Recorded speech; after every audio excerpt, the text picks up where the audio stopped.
Good afternoon, everyone. Thank you for joining us today at our 3 p.m. Eastern Standard Time workshop for day 2 of the conference. I am very pleased to welcome our presenter for today's workshop on race and the law, Danné L. Johnson.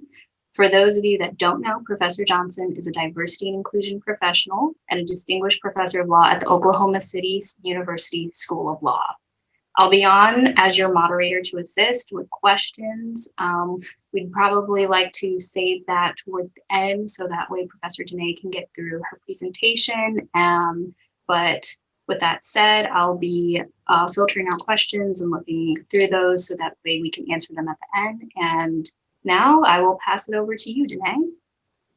Thank you very much, Liz. I appreciate the introduction, and I'm happy to be here.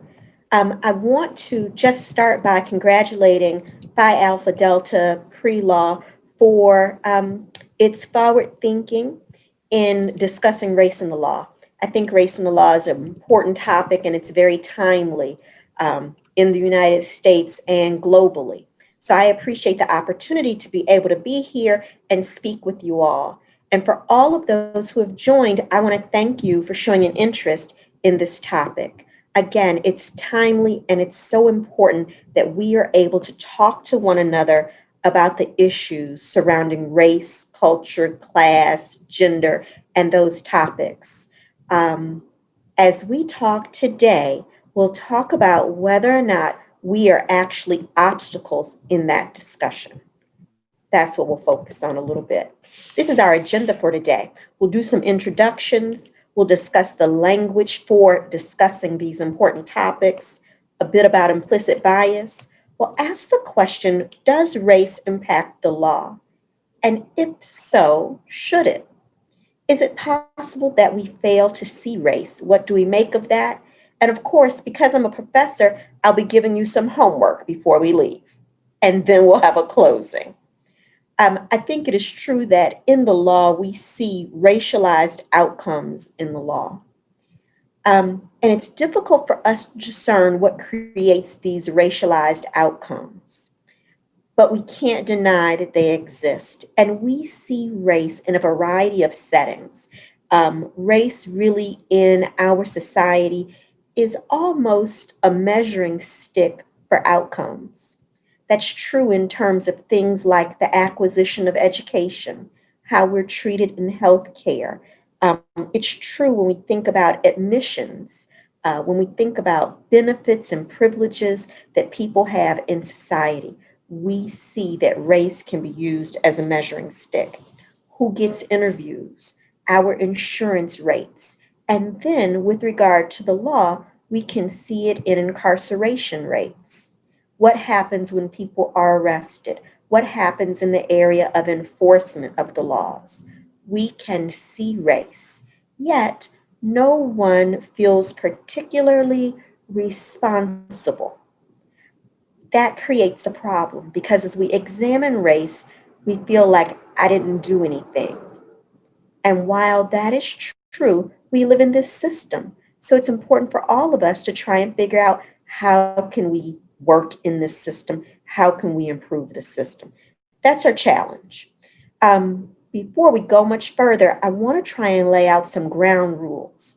The ground rules are best for listening and understanding one another. So these are just a couple of rules, and I want your engagement and agreement if I can get it. One thing is, I'd like us to be fully present. In this environment, it is easy for us to do 10,000 things at once. I could have the screen on, I can look at it while I'm shopping Ann Taylor. Let's just be honest. That's what we're doing. Or while I'm attending to my children or texting or looking at Facebook. There are 1,000 other things that we can do. But I'd like, if we could, to be fully present.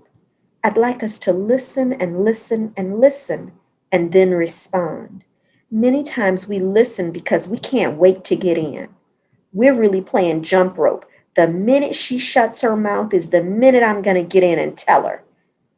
I appreciate the enthusiasm, but we need to listen so that we can understand. So we're listening for understanding, not listening to respond.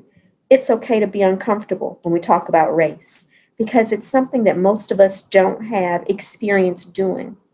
Let's try and be open minded. Let's be soft on people and hard on the barriers to understanding. There are things that keep us from understanding race. That's where we need to be tough and tenacious. We want to be crisp and to the point.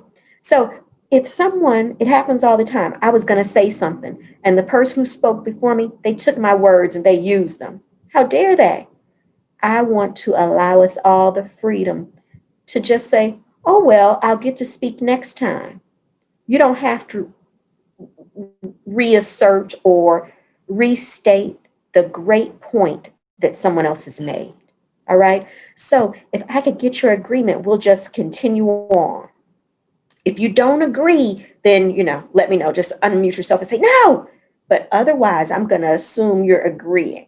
All right. Let's do a few introductions. I'm going to tell you first what the group, our work, who are they? We're a collective of women who are working on race. We want to have a better world and a better society. For each of us, it's personal. For each of us, there is a story that we can tell about why we want to work on race. So I'll share with you my story. My little girl, she was 6 years old, and she came home from school with her adorable little self. And she said, Mommy, how come white people are more beautiful than African American people? And it made me sad. It made me sad that my little girl felt that way. And I said, Honey, what makes you say that? And she says, Well, Mom, you can just tell. I said, Well, did somebody mention that at school? And she said, No, I just know. And I said, Well, let's talk about it, sweetie. Because my little girl, she has the benefit of having a mommy who is quick witted and sure footed. So I can help her understand it. I said, Babe, it's about the economy. And remember, she's 6. I said, It's about the economy. I said, If you had all the money in the world, you could decide what beautiful looked like. She said, Oh.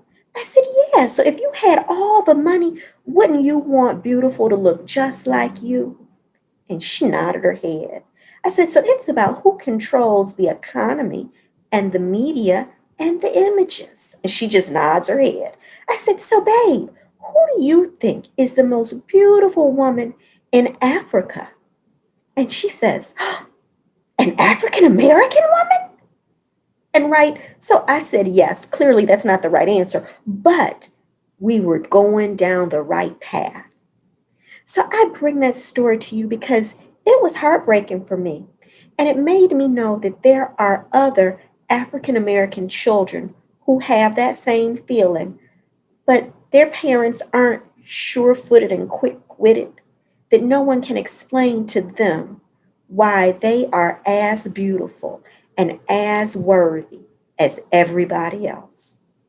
I also was confident that in the homes of white children, my little girl's peers, they were not having a similar conversation. No one is telling their child, Honey, I love you, but I just want you to be sure you don't look no better than that little brown child. Those conversations don't happen. And that's the flip side of this coin about when people talk about privilege. On one side of the coin, my child comes home from school feeling somehow diminished. She's learned a lesson that she's not as beautiful. The flip side of that coin is there are a cohort of children who go home feeling more beautiful. And on both sides of the coin, neither one of those children have done anything wrong. No one said anything affirmatively and tried to make them feel superior or inferior, but they come away with those feelings. And I just think it would be beautiful if we lived in a world where everybody felt worthy, where everybody felt like they were not being judged on their looks, their differences, and their character traits that they can't control, those outward traits that really shouldn't matter. We could have a better world. So that's what inspires me to want to talk about race. And if my grandmama knew we were talking about race, she'd be all upset because she came from a generation, an era of people where you don't talk about race. And that education prevails and it stops us from having these important discussions. So, my question to you, we're a small group. I would do breakout rooms, but we're just a small group. So, let's just be together with each other. My question is, who are you? Who's here? And what do you hope to gain from the session? So, if you could unmute yourself, maybe cut on the camera and give us that information, I think that would be great. Anybody? I can go first. Yes. Okay. Well, I'm Aneri Shaw. I'm not really sure what. Do you have a set of questions you want us to answer, or just generally? Just generally, who are you, and what do you hope to gain from the session? And the who are you, it really is how do you identify, if that's important to you. Yeah. I'm Indian, so or Asian if we're talking race-wise. And what you said about like your child coming home and wondering why she wasn't as pretty as everyone else was definitely something that identified with me. Not only just like I don't like my nose until I realized I want a Eurocentric nose, not like nothing's wrong with me. Or like year after year when I struggled to like find a Halloween costume, it wasn't because like I was the wrong color. It was because everything else in media was was just like catered towards people that are not me. And so basically I want to just talk about that and how we can fix that in the future, and two, how that relates to law. As a political science student, I like to focus a lot on where like law intersects with generally women, because I feel very strongly towards that topic, but race is like, that's not an optional part of law. This is exactly what law is. And especially in a time where it's like, it's almost subtle, like there's no clearly open like segregation, and it's still here and it's still so like relevant. I just want to learn about it, especially from someone who is just like not me or not my friends. Like it's important to listen. So Good. Welcome. I'm so happy that you're here. Thank you. Yep. Who is next? I could go next. Okay. Hi, my name is Paola.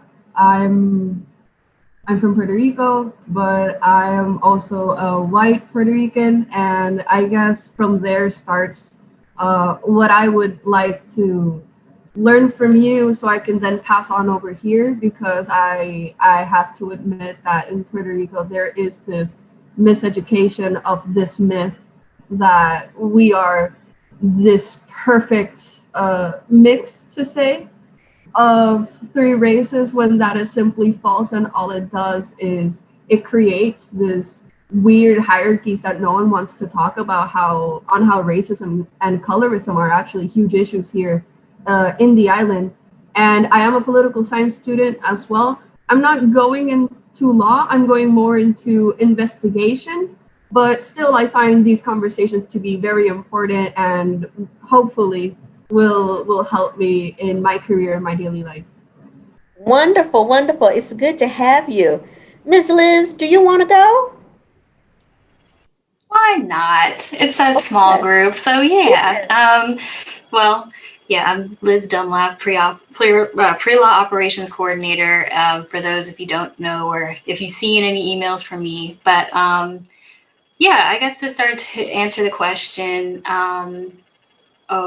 who am I? I mean, I am a Black woman. I was born and raised in Baltimore. That's where I'm from, and for me, throughout my life, I can definitely attest to feeling a lot of the subtleties and nuances of racism, a lot of how it's very coded, and definitely within our infrastructure. I mean, if you've ever been to Baltimore City, you will see right then and there the proof of institutional racism in this country, for sure. I mean, it's definitely codified in our policies in the way that the city is laid out, and who lives in certain places, and who doesn't have access to certain resources.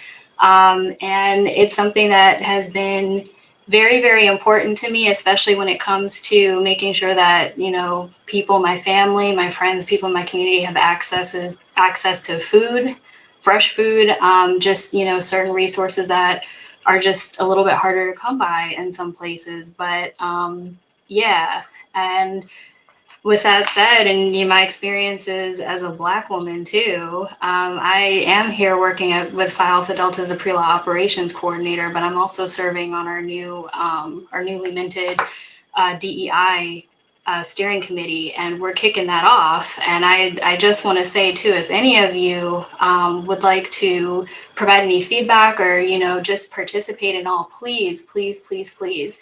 Even if it's not through Phi Alpha Delta, just getting involved in your communities as well is so important. That's my quick spiel. Then I'm going to turn it on over to whoever wants to go next. I am so happy, Liz. Thank you for participating. I appreciate it. Of course, I appreciate So, y'all. ladies, usually, you know, I have a more mixed group, but I'm happy that it's just us because we could do some real talking. My slide says who is here. So we've introduced ourselves, but the who is missing part, the who is missing part are all of the people who taught us the lessons about race. Those are the people who inform us about who we are in terms of race, class, gender, sexual orientation. As we grow and mature, we learn these lessons. And sometimes it's not what people say, but it's what they don't say. So sometimes people can say things like, honey, people like you are wonderful and smart and brave, and all of your ancestors are just like that. That shapes how you see people who are different than you. It might lead you as a child to think less generously to those people. People like you, honey, work really hard. No one has said anything negative about another group, but you now, as a child, associate hard work with people who look like you. That means when you find out certain people are lazy, you might agree with that because there's a part of you that accepts it. You're from a non-lazy group. So those kind of things happen, and it's so subtle, but it happens from the very beginning. So we can't reject this idea that we have come into a system that already exists, that already has created and is steeped in forms of discrimination. And there are lots of examples and things we'll talk a little bit about. The first thing I want to hit on is the concept of implicit bias. Implicit bias is this thing that exists within your mind. And it is as human as breathing. There is nothing wrong with implicit bias. And it has kept humans safe for 1,000,000 years. Our brains are amazing machines, and they are in control of this implicit bias. They help us determine, should I run or should I stay? Should I hide or should I come out? From a very primitive level, we have implicit bias, and it's a survival tool. It helps us to discern what is similar and familiar to what is different and perhaps dangerous. And that tool has evolved over time. So at any given point, we might be making 1,000,000 decisions, but we're only aware of one or two. There are things about our consciousness that are on top. So this is a picture of an iceberg. What you see just makes up 10% of the iceberg. That's our conscious thought. That's the things that are explicit in our lives. That's the decisions that we make and the things that we do. That's when we are actively engaged in thinking and processing. Examples there are our behaviors, the traditions that we have, the culture that we adopt, the places that we want to go. This 10%, it's easy to observe. It's the decisions we make at the grocery store. Those things, because we're actively engaged, That's our explicit way of living. It's on the surface. The entire rest of our life, the rest of our functioning lies in the 90% that we can't see of this iceberg. And it's huge. There is a subconscious level, and the subconscious level is driving the majority of our functions. An example is eating. As you eat, you are not saying fork to food, food and fork to mouth. Now I need to chew. Now I need to swallow. You're on automatic pilot. That's part of the subconscious. It's something that you know how to do and you do well. It's like driving the same route back and forth from home to school. You don't even think about that. You don't think that there's a stop sign here, there's a light here, because you know it like the back of your mind. That helps to explain why there's so many accidents in a close proximity to home, because you feel so familiar that you don't need to pay attention to what goes on. But also in that 90%, that's where we have bias. That's where we have our non-PC thoughts. That's where we house things that we don't want to demonstrate, like our anger, like our fear. We house those things in the 90%, and it's almost inaccessible to us. If I am afraid of something, I'm making this up, spiders. I'm not going to stop being afraid of it because you tell me I shouldn't be. I'm going to keep being afraid of spiders. I'd have to go through some deep therapy to make that phobia go away. It's within that 90%. Other things that we find in the 90% are core values, our attitudes, our beliefs about right and wrong, our priorities, our assumptions, and all the stereotypes that we've been taught. We don't actively learn stereotypes. They're passed on and we just kind of observe them, and they seep into who we are. A story about my mom: she used to be a mail carrier. She was delivering mail, and as she's delivering mail, a little girl ran up to her, a little white child. She couldn't have been more than 5 or 6. She ran right up to my mom and she said, "Nigger," and then ran home as my mom is delivering the mail. So my mom, when she gets to this house where the little girl lives, the little girl is sitting on the porch with her mommy. And my mother reports to the mother, "I want to let you know that while I was on my route, your little girl ran up to me and said nigger." And the mother, "Oh my word, I can't believe that happened. I don't know where she would learn a word like that." And my mother said, "Well, children of that age usually repeat the things that they hear in the home." And my mother dropped the mail and continued on her route. But that's how we learn about race. It's through observation. And so that young child just knew that that word, which could be painful and horrible, was associated with people who looked a certain way. And as children do, she just wanted to try it out in her mouth. It's like learning the first bad words. You might say those words a few times because you just want to be grown up and try it out in your mouth, right? That happens. That's also how we learn about race. It's the little stories that come to us.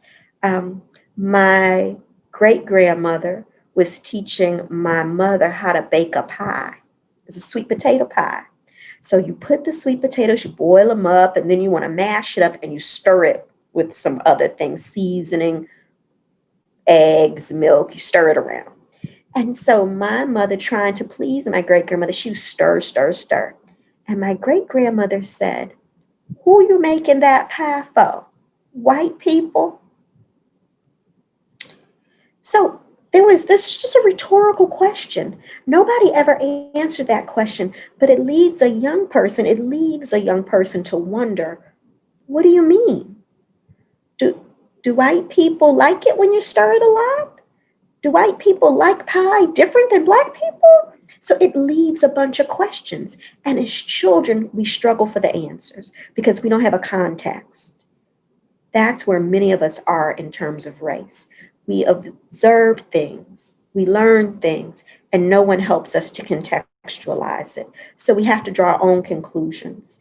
And often media and other influences push us toward negative conclusions. And we keep those because we don't have a way to talk about it. So those are the issues.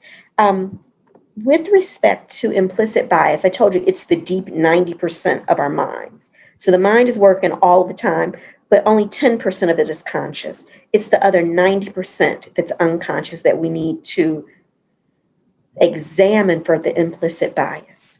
But all the studies, all the social science studies, they say that there is no way to figure out implicit bias by being self-reflective. That if you ask yourself, do I treat everybody the same? The answer is yes. And that you can discern that you might have bias. So we have to do activities to figure out, do we have implicit bias? And then if we do, what can we do about it? The reason it's important is that implicit bias, and we all have bias, is predictive. So even though you think you're treating everybody fairly, if you do have implicit bias, you're not. That should be concerning to us, that it's predictive, right? So we need to tap into implicit bias, and I want to give you a couple of things that might be good. The first is looking at the IAT, the implicit association test given by Harvard. You can go online and you can take the IAT. The IAT will reveal to you whether or not you have bias, and if so, what kind of bias. I'll share with you that when I did the IAT, I have a slight preference for European Americans. I was floored. I'm like, well, why would that be? How could that exist? Because I grew up in Detroit, Michigan, where 85% of the city was African American at the time. The police chief, the mayor, the librarian, the waitress, my pediatrician, my dentist, everybody was African American. So I grew up with a majority perspective. And when I took the implicit bias test, I'm like, how could this exist? But social science says the majority of African Americans have a bias in favor of European Americans. I found that to be astonishing. But it reconfirms that everybody is a subset of the dominant culture, believing that the dominant culture is better in some sense, is more worthy in some sense. So all of the subsets believe that, and the dominant culture benefits from that. That's how we exist with implicit bias. So it's just something for us to be aware of. I'm going to share two examples of implicit bias, and they're funny things. One is if you ask a child in kindergarten to draw a picture of a scientist, 50% of all children will make the scientist a man. The other 50% make the scientist a woman. By third grade, if you ask third graders to draw a scientist, 75% make the scientist a man. So between kindergarten and third grade, something has happened to children to let them know that a scientist should look like a man. Somehow along the way, they have now associated science with men. Another crazy little thing is that if you do a survey of people about the naming of a hurricane, and you ask the people which hurricane will have more destruction, and you give one hurricane a female name versus a hurricane with a male name, consistently, the most destructive hurricane is the one named after the man. Even though everybody should be looking at Hurricane Katrina and thinking, that's a woman name, it's going to be more destructive. But we don't. Somehow we pick the male hurricane as the more destructive. So, right, these things don't make any sense, but they exist. There's this other thing called the Shroop effect, if you were just, trying to geek out on what the brain is doing. Your brain can engage in certain things really quickly, but fail to think of two things at once. So we think we can multitask. We think we can do everything at once. But if you can go online, you can look up the Shroop effect. It combines reading with reporting colors. And you might be able to do both of those well independently. But when you combine them, you're almost unable to do it. So it's just interesting how the brain is really this high functioning machine. And now we have to think about the things that we've learned. How do we fix them? Um, Implicit bias and race. There are 1,000 studies that talk about this bias about Black men and dark skin having a non human characteristic, hyper aggressive characteristics. We have to think, is that part of implicit bias? What does it mean? So that's how implicit bias works. There are a series of words and terms that would be helpful if we wanted to discuss race, and implicit bias is one.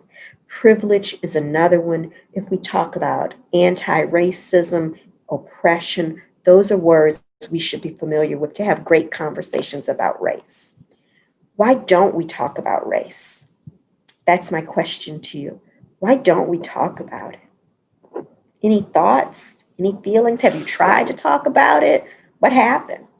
That's my question for you guys. Anybody want to tell me? Why don't you talk about race? Why isn't that a topic? Over here, usually the response you get is like, it doesn't exist.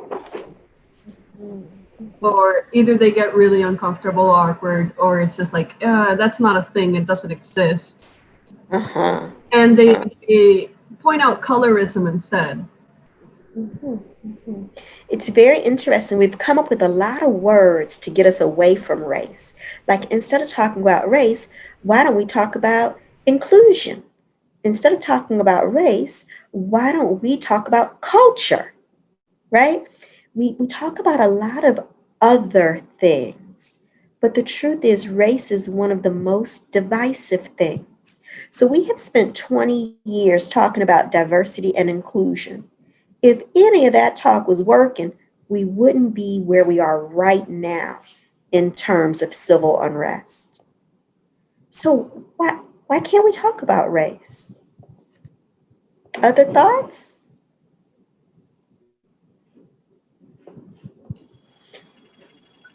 Yes, Miss Leah. If I could jump in, I Yeah. feel like from my experience, when you're in a conversation with someone and race comes up, it requires all parties involved to at least have some sort of self-awareness or self-examination. And I think sometimes people take an affront to it because they don't want to feel uncomfortable and they don't want to feel like they've been either an active or a passive participant in some Yeah. sort of racist behavior, especially going back to our conversation, Danné, what you were talking about on implicit biases that we all carry. Yep. Yep. Yep. I think it's hard. It's hard to talk about race. There is this really great TED talk that I'll mention at the very end. Melanie Hobson. She does a TED talk and she talks about it's called Color Brave. Don't try and be color blind. Let's be color brave. And she talks about this idea that talking about race is like the third rail. Like something is going to happen if you get over there and talk about race. When I have seminars and I talk to people, why don't we talk about it? A lot of people say, well, I don't know what to say. I'm a white girl. I don't know what to say. I don't have anything to contribute, so I just want to listen. That's how it is. My organization has its name, Our Work, because we all have to work on this. We all have to own it, or we can't fix it, right? It's just not a thing that people who have felt discrimination are in charge of fixing. It's the whole big society that we live in, and we all need to make it a better place. Some people say they don't talk about it because they feel embarrassed or they feel ashamed. They don't want to offend anybody, those kinds of things. But I really think if we're not talking about race with the people who we say we are friends with, then we're really not friends. It's like being friends with a guy and having never talked about an issue like abortion. Y'all not friends. You're just not. It's an important topic no matter where you stand on the issue. Important topics are things you talk to your friends about. If you have friends and you haven't talked about race and they're of a different race, y'all not really friends. Y'all just acquaintances.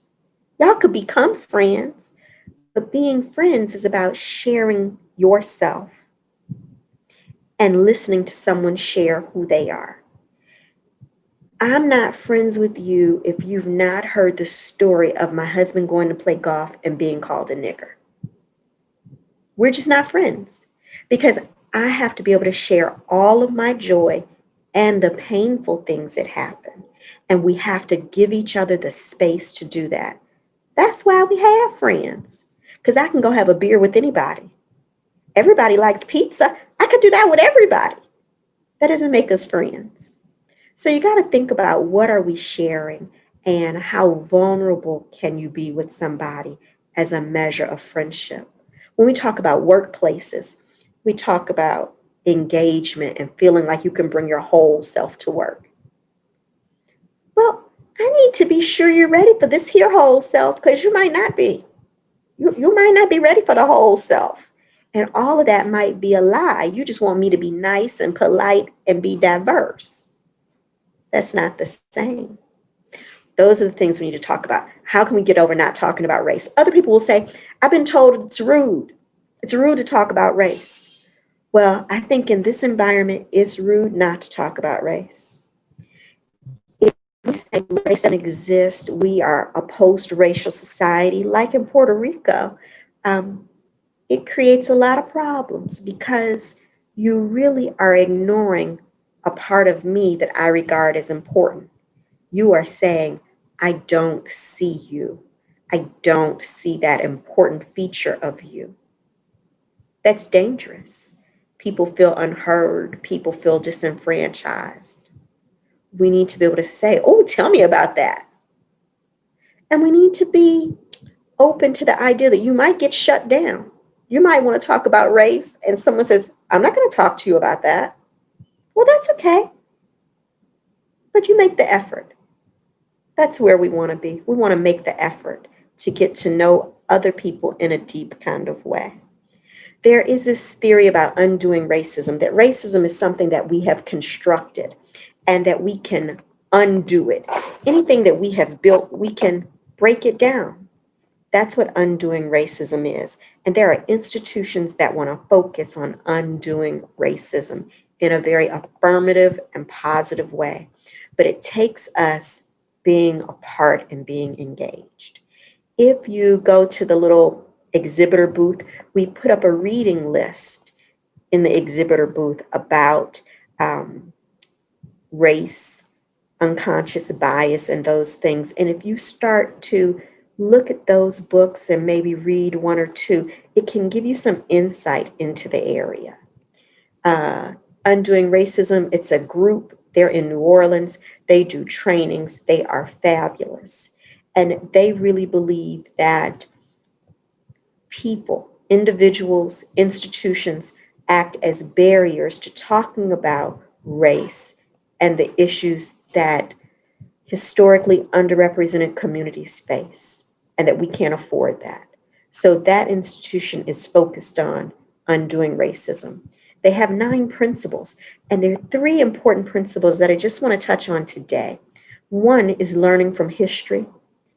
If you want to think about race and learning from history, there's so many wonderful resources out there. One that came out last year was the 1619 Project through the New York Times. It talks about slavery. But most of us, what we know about slavery could fill up 2-3 pages in a little notebook. We don't have enough history. What we know about the struggle for women to gain voter rights, we don't have enough information. What we know about women who struggle to get autonomy, or what we know about Puerto Rico's battle for statehood, or what we know about all of these different struggles for civil rights, for respect, for dignity, we don't have enough information. We don't have information that would tell us these battles have always been a multiracial battle, but we don't have enough information. When we talk about civil rights, we talk about Dr. Martin Luther King, but we forget the people who came before Dr. King. We neglect to mention Gandhi. We don't mention Mohandas Gandhi. as we talk about the struggle of people and civil rights. We don't talk about our Latino brothers and sisters as they struggled for farmers' rights. We miss all of that. We have taken the phrase civil rights and we've ascribed it to African American people in the United States because we want to make it seem insignificant. But when the Polish came to United States, when the Germans came to United States, when the Italians, the Chinese, and the Japanese came to United States, they all struggled for civil rights and recognition. That history can embolden our discussions. Sharing culture. I mentioned all these groups that came to the United States, right? They all went through what I'm going to call a homogenization process. If you can think of the traditions, if you're in the United States, the traditions of your grandparents and the places that they came from them, do you celebrate the same things that they do? Or has your family given up those traditions? A lot of groups had to give up their traditions and their language to become white in America, to become less German, to become less Italian, less Polish. They had to give up things to become more American. The process of giving up things, it's a loss because each group had a rich heritage and culture. There's no reason to turn from it, but we did because we want to be Americans. Because we have gone through that process, it's so easy for us to tell Mexican Americans, forget about being Mexican. It's so easy for us to tell people from Laos, forget about that culture. People from Hawaii, forget about that. It is so easy for us to tell everybody, have cauliflower and meatloaf is good enough for me. We get angry when we see specialty grocery markets. We want to know, why do those people need those spices? Why doesn't everybody speak English? We say those things and we say them in a nasty way because we've given up who we are or who we used to be. We've given up on our ethnic identity and culture because we desperately wanted to fit in. The people who can't fit in, it puts them at a disadvantage. People who can't change their skin tone, people who can't hide that they came from Italy, people who can't hide that they came from Poland. The people who can't hide, they stand out now, and they are the focus of discrimination. Brown, tan, black people, they stand out. People whose eyes don't quite fit.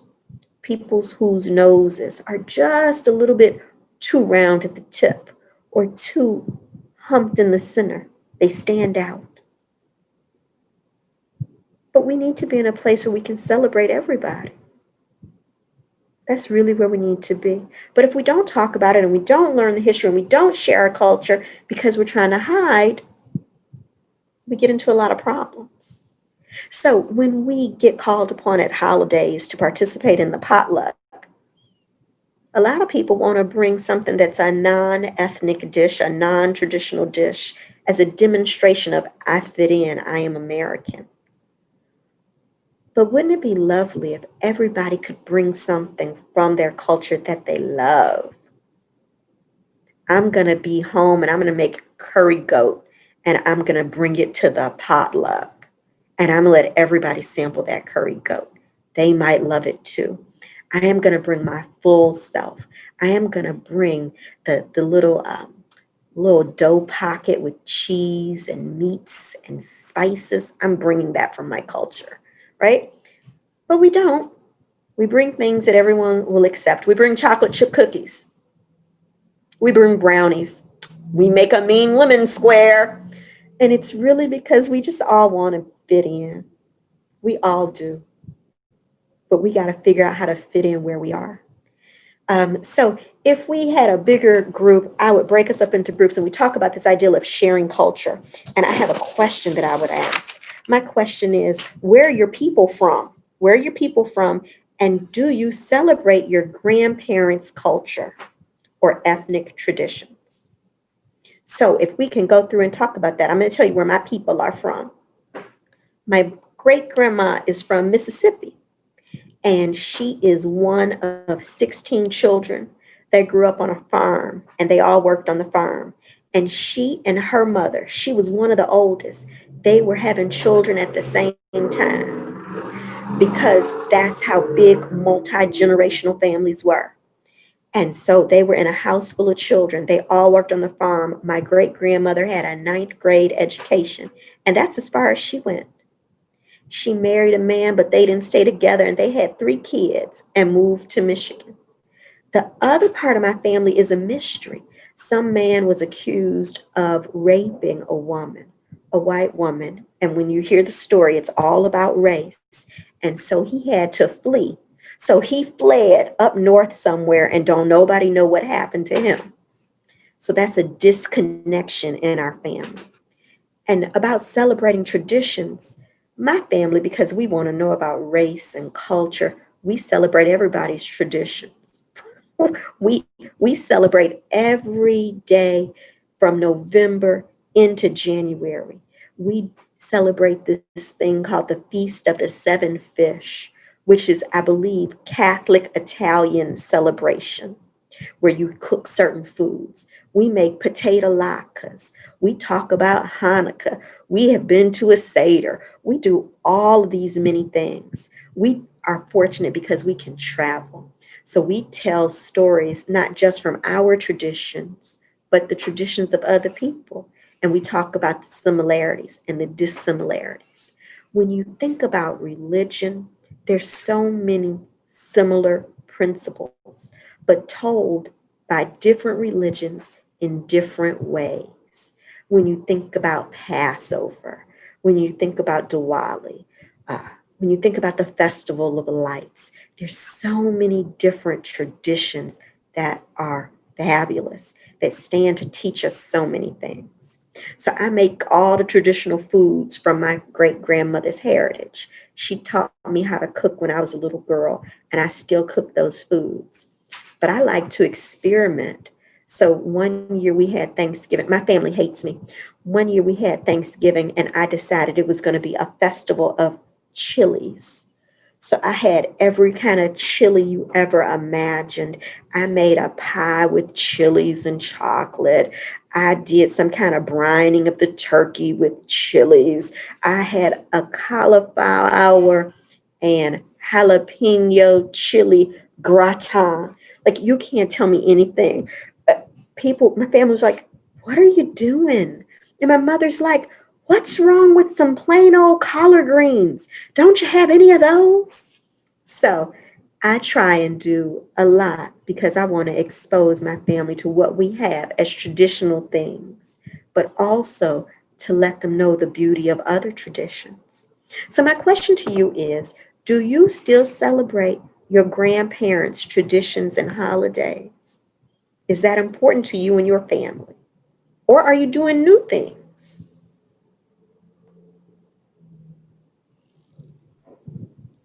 Okay, this question is actually a little confusing to me because not the wording, you made it very clear, but I guess we're doing both.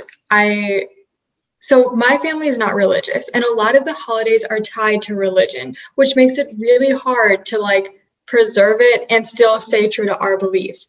So yes, we do celebrate Diwali, and we do get together for like Holi and Raksha Bandhan. But at the same time, we definitely celebrate Christmas and Thanksgiving. Although my dad's like, the neighbors should be giving us food. We're the Indians. I'm like, that's not what this means at all.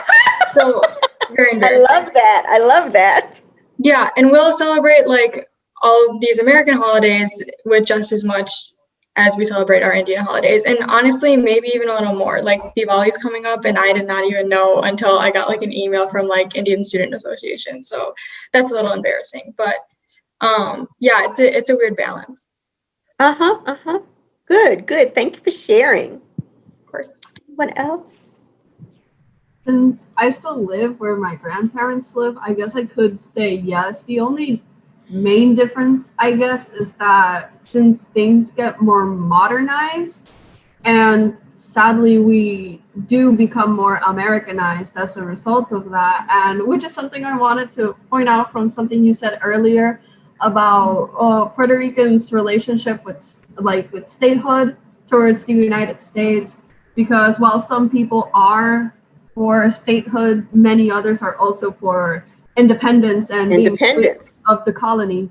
And but back to the holiday point, that also adds into it, because while we celebrate Christmas and what's like proper translation? Three wise Three men. kings. Yeah, three kings. Uh-huh. That's I know all about the three kings. that's a better translation. We really just celebrate Christmas season, I guess, from October to like almost February because of that. But again, as things become more modernized and partially just Americanized, Christmases do become more focused on Santa Claus and the presents instead of, we have so much of music and dances and specific foods only for Christmas time. And it's a bit sad seeing that sometimes if you go to the bigger cities, there's less plena, there's less bomba, there's less aguinaldos, and there's more just like Mariah Carey singing the same Christmas song for another year. Yes, yes. Wait, can you explain to me what Three Kings is? Oh, I would love to. Okay, I'm so excited. Let's do I it. would love to, mainly because I live in the city where the biggest Three Kings celebration happens on the island. So you know the more biblical, it comes from the biblical story that when Jesus was born, there were these three wise men from the area that came to bring Jesus gifts. So it's practically that. So it's Christmas, but instead of Santa Claus, you have three men coming in on camels or horses, just giving presents to children. Mm-hmm. And on January 6th, you can probably look up pictures, and you'll find so many. Like people get dressed up as the Three Kings, and then they parade through town, and it's like this huge thing.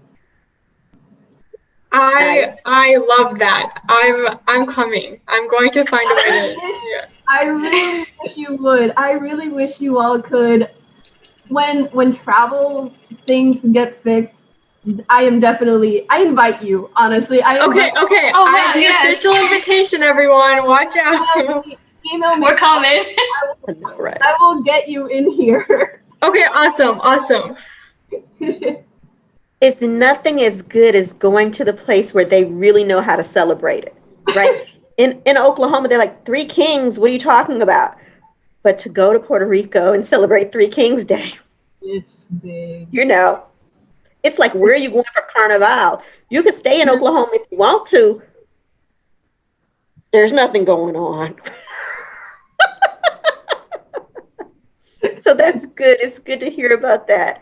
But it is this thing that we become disconnected from our grandparents and what they're doing. And sometimes it's willingly. Like, I don't want to roast corn in the fireplace. I don't want to do that. I want to do something else. I want to go roller skating. Right. So we do make these decisions about what to change. And I think this idea that there's some traditions that are tied to religion. What's the right balance if I'm not practicing? I think there are many Jewish people who have that same feeling that they are ethnically Jewish, but religiously agnostic and very American all at the same time. So it's a great question about, how do I balance all of this? How do I pay what feels like the right amount of deference to my culture and my ethnicity when I'm not really all that religious? And no one's keeping me away from Santa Claus, right? So they're like all these competing things. It's hard. It's not an easy balance. And we have to think about that, right? There was one year where I made all of this tres leche cake. And that became the holiday favorite. And I'm like, well, if I can't have my festival of chilies, I'm not making the tres leche cake. And they were like, why? Why can't you? I told them, I'm a purist. I'm not that person. I don't know what you're doing. Right. So it's interesting how we try and balance all of these things. Um, so the undoing racism talks about this idea that we can undo it and that we are just almost trapped, um, and being our own best barrier for getting better, and that we can do more than that. Um, so I think that I want to give you one more piece of homework. I have 1,000 pieces of homework that I'll give you in a minute. But the one I want to give you now is to interview your oldest living relative about race.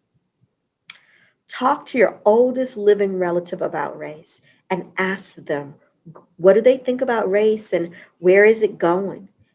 Did they have friends of a different race? Did those friends ever come to the house for dinner? Did they ever go to their homes for dinner? Ask questions and listen to their stories. It's something that we don't do often enough. But old people have something that we don't have. They have perspective.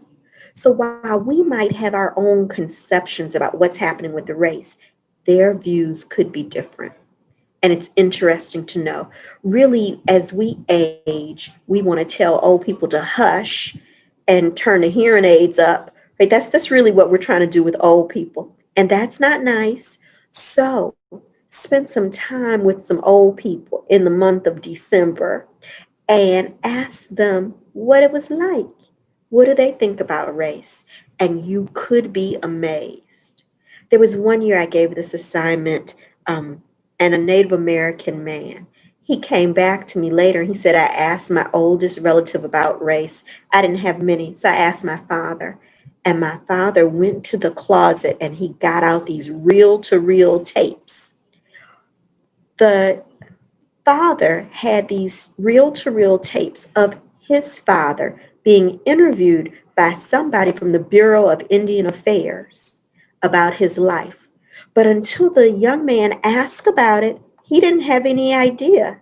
So now he was able to sit and listen to the voice of his grandfather recount their entire history. But he wouldn't have known if he hadn't asked. So, rich is the story, rich is the experience that we can get from our elders, even when they get on our very last nerves and we want to turn them out to pasture. We need to squeeze out that last bit of value. Get it, get it. Okay? Are there questions, comments, discussions? What do we need to talk about? Because we are almost on the end of the hour. What do we need to talk about? Y'all got questions? Y'all could ask me anything. I like y'all.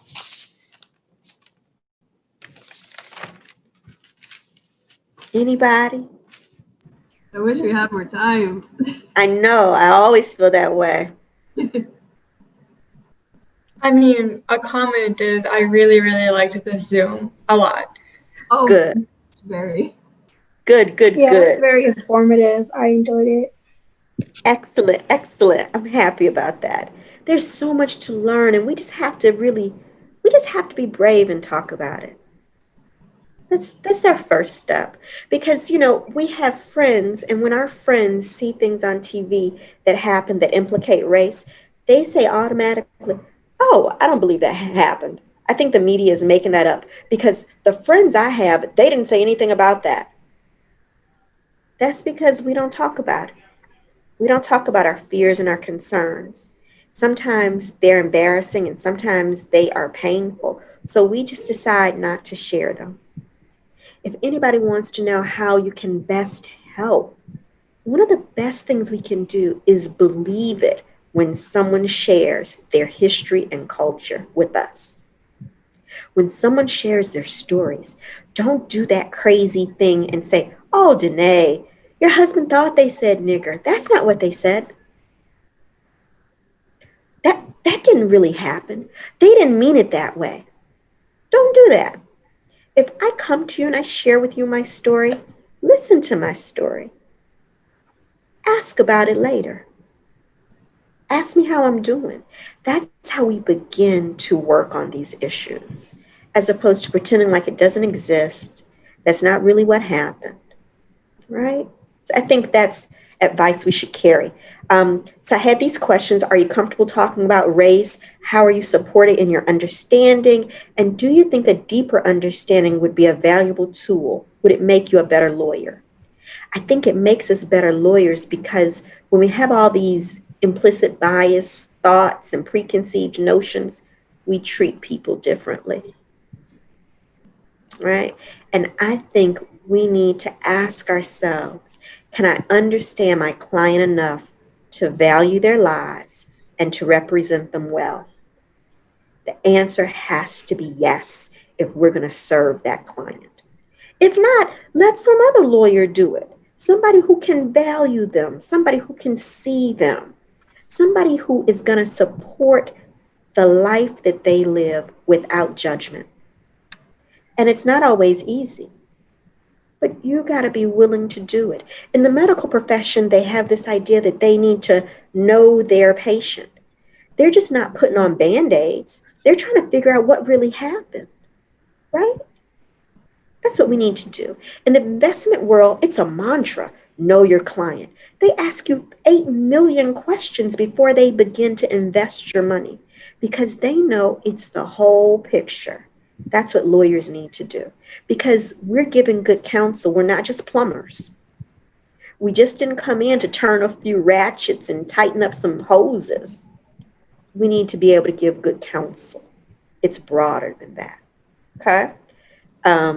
I would ask you how this process work and what could I do to improve the process? What could I do to improve our ability to talk?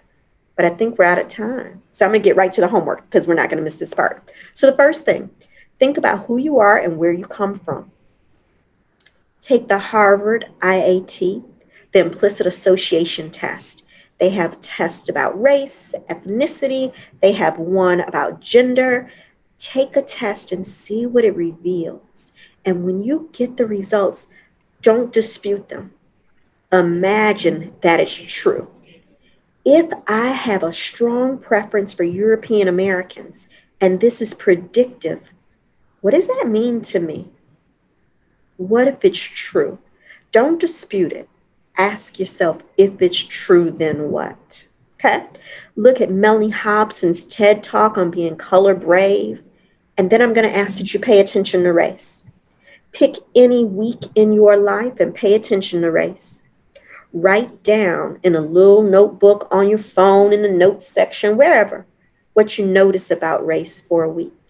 Because we are so comfortable to be oblivious to race. Let's see what happens if we pay attention. And I shared this one already. Believe the shared stories of other people. All right. So that's what I have, ladies. I have enjoyed myself and our conversations. I appreciate you, ladies. All right. If you need me for anything, you can always reach out to me and you just say, hey, I went to that pad session. And we'll talk about it from there. Okay. If you need resources, let me know. All right. And even if it's not about this, it's about something else. Because I'm old and I've been around the block at least twice. I got one good piece of advice for everything. Everything. So if you're looking for one good piece of advice, you can come to me. All right. Thank you guys. Enjoy the rest of the conference. Thank you.